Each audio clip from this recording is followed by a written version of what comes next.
చేసి పప్పు కూడు తినరావో నరుడా, గొప్ప నీతి వాక్యమిదే వినరా పామరుడా. అప్పు చేసి పప్పు కూడు తినరావో నరుడా. నమస్కారం. ఒక సామాన్య జీవితం యొక్క అవసరాలు ఎట్లా ఉంటాయి, ఎట్లా బలైపోతారు, ఈ సూపర్ మార్కెట్ల వల్ల ఎలా ఇబ్బందులు పడతానే విషయం మీద ఒక చిన్న మెసేజ్ నా అనుభవం చెబుదామని మీ ముందుకు వచ్చాను.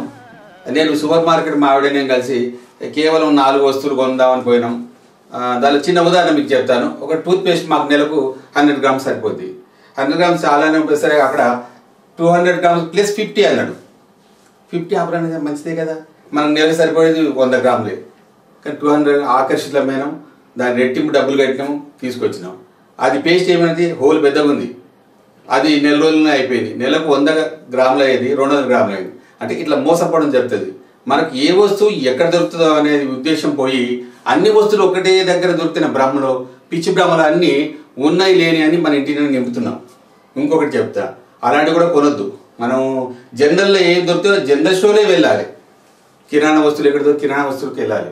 అదే పనిగా అన్ని బంగారం వస్తువులు, స్టీల్ వస్తువులు, కిరాణా సామాన్ ఒకటే జోగారు దొరికే చోటు పోయినాం అనుకో, అన్ని తీర్ల మనం మోసం పోయే ఆస్కారం ఉంది. తర్వాత ఇంకోటి, మా దగ్గర 3 కుక్కర్లు ఉన్నాయి. పాత కుక్కర్ ఇస్తే కొత్త కుక్కర్ ఇస్తాను. పాత కుక్కర్ ఎంత ఇచ్చినాడు, అది మేము కొన్నప్పుడు 1200, మరి తిరిగి ఇచ్చింది 150 రూపాయలు. తీరా తీసుకుపోయినాక మనం ఏం చేస్తాం, మనం వెనక్కి తీసుకురాలి. అమ్మా ఇది 150 రూపాయలు వస్తుంది, మీ ఇష్టం అన్నాడు. ఏమంటే మన కొత్తది వస్తుంది కదా, మనం తీసుకుందామని మా ఆవిడ నన్ను భ్రమలో పడేసింది.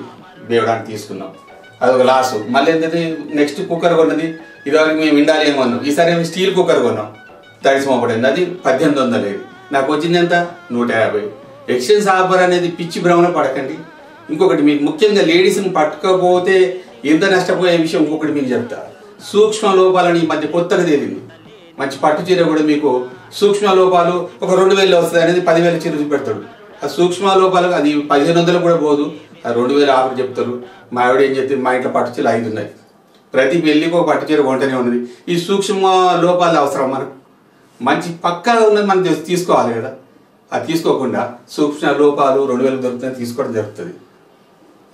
తర్వాత 1+1 ఆఫర్. మనకు ఒక్కటే ఒక జీన్స్ ప్యాంట్ కొన్న మా అబ్బాయికి. ఆ జీన్స్ ప్యాంట్ వాడు 5 ఏళ్ళు దొరుకుతాడు. మరి 1+1 ఏం చేయాలి, నేను దొరగలనా? నేను దొరకలేను కదా. 2 జీన్స్ ప్యాంట్ కొన్నాడు, 1000 రూపాయలకు 2 వచ్చాయి అన్నాడు. 500 కూడా కొంటే సరిపోయింది కదా, 2 జీన్స్ ప్యాంట్ కొన్నాడు. అది ఒకటి మూల పడేసిన, అది చెడిపోయింది. అలాంటి పిచ్చి భ్రమలు 1+1 కానీ ఎక్స్ట్రా వస్తాను కానీ కొనక అవసరం లేని వస్తువులు కొనడం పోతూ ఉంటే అవసరం ఉన్న వస్తువులు బంగారు నలుగు తాకట్టు పెట్టాల్సిన గత్యంతరం మనకు పడుతుంది. అది ఆలోచించకండి, తప్పనిసరి ఆలోచించుకోండి. 90 పైసలు వడ్డీ అంటారు. 90 పైసలు వడ్డీ, అబ్బా రూపాయి వడ్డీ కూడా కాదు, బయట 3 రూపాయలు వడ్డీ కదా అని ఆ భ్రమలో మనం అప్పు తీసుకుంటాం నగలు పెట్టేసి. తీరా మోసి 30 రోజులు దాన్ని ఒక రోజుకు 2 రూపాయలు వడ్డీ వేస్తాడు. అబ్బా 2 రూపాయలు నెక్స్ట్ టైం తీసుకుందాం, నెక్స్ట్ బోనస్ వస్తాయి. ఆ బోనస్కి మనకి ఏదో అవసరాలు మన నెత్తి మీద వచ్చి పడతాయి. అలాంటప్పుడు అలాంటి వస్తువుల జోలికి వెళ్ళకండి. పప్పులు దొరికే కాడ కిరాణా కొనండి, బంగారం వస్తువులు బంగారం కొనండి. ఏ వస్తువులు ఎక్కడ దొరికితే అక్కడ కొని హోల్సేల్ మార్కెట్లో కొనండి. ఇంకా అంతకైతే మీరు మంచి పని చేసేదంటే హోల్సేల్ మార్కెట్లో మీ 3 నెలలు సరిపడే నిత్యావసర వస్తువులు కొనండి. సూపర్ మార్కెట్ భ్రమలో పడకండి. దానిలో కూడా తూకాలు కూడా మోసం చేస్తున్న ఈ మధ్య ప్రచారమైంది. సూపర్ మార్కెట్ పేరు నేను చెప్పడం సభ్యత ఉండదు కాబట్టి దానిలో కూడా ప్యాకెట్ లేకుండా లూజు కొనడం వల్ల మనకు బెనిఫిట్ అని భ్రమలో పడేస్తారు. దానిలో కూడా కాంటా కొడుతున్నారు. ఆ విషయం కూడా ఆలోచించుకోండి. ఏ వస్తువులు కూడా మనకు అవసరం లేని ఎప్పుడు కొనకండి. తప్పనిసరి అవసరమైన కొనడం చేస్తే మీకు మంచిది, మన కుటుంబానికి శ్రేయస్కరం. తర్వాత ఇంకొకటి మీకు చెప్పాలి, మా ఇంట్లో 25 ఇంచెస్ టీవీ ఉంది. 25 ఇంచెస్ టీవీ సరిపోతుంది సినిమా చూడడానికి. 75 ఇంచెస్ కొంటే 0 ఇంట్రెస్ట్ అన్నాడు. కథం మా బతుకు 0 అయిపోయింది, ఖచ్చితంగా 0 అయిపోయింది. ఈఎంఐలు కట్టుకుంటా పోయేసరికి వాడు పేరు చెప్పడం మాకు 1,00,000 రూపాయల టీవీ అంట కట్టిండు. మా దగ్గర 40,000 టీవీ చాలదా? 40,000 టీవీ అయినా అదే బొమ్మ, 1,00,000 రూపాయల టీవీ అయినా అదే బొమ్మ కదా. అనవసరంగా అది కొన్నాం.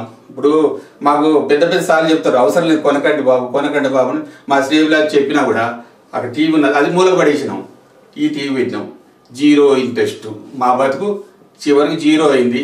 ఈఎంఐ 0 అని మన లైఫ్ 0 చేస్తారు. కాబట్టి 0 ఇంట్రెస్ట్ జోలికి అసలు పోకండి. అది మీరు తప్పనిసరిగా గుర్తుపెట్టుకోవాల్సిన విషయము.